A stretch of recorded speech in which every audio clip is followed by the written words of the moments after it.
Hello students, welcome back. हम लोग 8th class का चैप्टर है सम नेचुरल फिनोमिना, उसी के आज सेकेंड लेक्चर पे हम लोग पहुंचे हैं।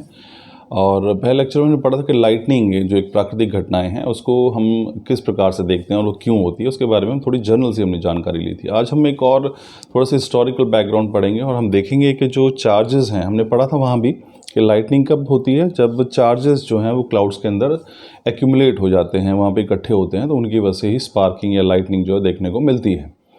तो हम ये पढ़ेंगे कि अब आज थोड़ा हिस्टोरिकल बैकग्राउंड पढ़ेंगे और हम देखेंगे किस प्रकार से जो है चार्जेस रबिंग से भी, यानी कि आपस में रगड़ने से भी जो है चार्जेस जो हैं वो डेवलप होते हैं। तो देखिए क्या है हमारे पास, sparks that grieve new about, यानी हम उन स्पार्क्स की बात, स्पार्क कहते हैं चिंगारी को एक तरह से, कि वो ऐसी चिंगारियाँ यानी कि ये प्राकृतिक घटनाएं जो लाइटनिंग की है, जिनके बारे में ग्रीस के लोग थे वो बहुत पहले से ही जानते थे।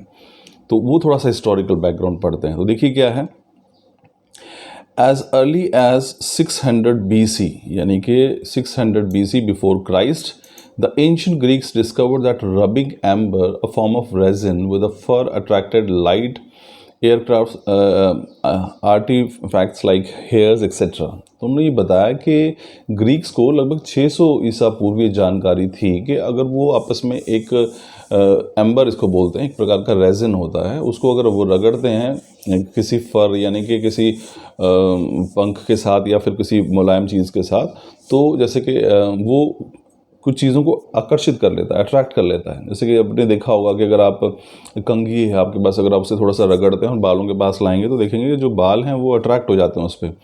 तो ये उनको था कि it may have notice that hair hangs on ends when removed from woollen और पॉलिस्टर क्लोथिंग। उसमें इन्होंने नोट किया कि जो हेयर है वो अगर वूलन और पॉलिस्टर क्लोथ भी आप उसके पास लाएंगे रगड़ने के बाद, तो उस पर भी वो अट्रैक्ट हो जाते हैं।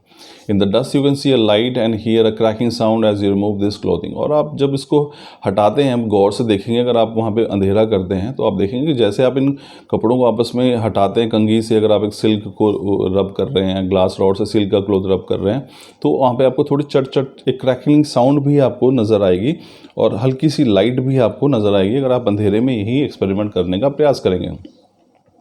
तो Benjamin Franklin, an American astronomer, demonstrated in 1752 that lightning and clothing sparks are exactly same phenomena. तो ये 1752 में जो अमेरिकन एस्ट्रोनॉमर थे, यानी कि उन्होंने ये, बेंजामिन फ्रैंकलिन उनका नाम था, उन्होंने ये प्रूव किया कि वो जो चीज़ें, जब हम एक ग्लास की रॉड को किसी से रगड़ते हैं, कपड़ों को आपस में हम रब करते हैं अपने हाथों से, तो वो जो चट चट की आवाज़ आती है, जो स्पार्कलिंग आपको छोटी सी चिंगारी से नज़र आती है, वो बिल्कुल सेम है जिस प्रकार से आपको बादलों में ये चिंगारियाँ जो है वो नज़र आती हैं। तो दोनों ने बताया कि दोनों फिनोमिना सेम हैं और दोनों इसलिए चार्ज पर ही आधारित हैं। However, it took 2000 years for his realization to occur. लेकिन लगभग 2000 वर्ष का समय लग गया इस बात को समझने में बाकी दुनिया को। तो ये एक ब्रीफ सा इंट्रोडक्शन था स्टूडेंट्स, एक हिस्टोरिकल बैकग्राउंड था। हम ये बताना चाह रहे हैं इस टॉपिक के अंदर कि जो ग्रीक्स थे उनको बहुत पहले से इसकी जानकारी थी। वो जानते थे कि अगर एक एम्बर को अगर हम किसी फैब्रिक से रगड़ते हैं तो उसके अंदर जो है वो एक अट्रैक्ट कर लेता है हेयर्स को। इसका मतलब ये कहीं ना कहीं चार्जेस हैं, ठीक है ना। तो उन्होंने ये भी देखा कि अगर आप अंधेरे में इस एक्सपेरिमेंट को कर रहे हैं तो आपको रगड़ने पर ना केवल छोटी छोटी चिंगारियां नज़र आएंगी बल्कि वो चट चट चट की आवाज़ भी नज़र आएगी। अब चूंकि ये बहुत छोटे लेवल पे हो रही है, चिंगारी भी छोटी है और आवाज़ भी छोटी है, आप कभी घर पे भी ट्राई कीजिएगा।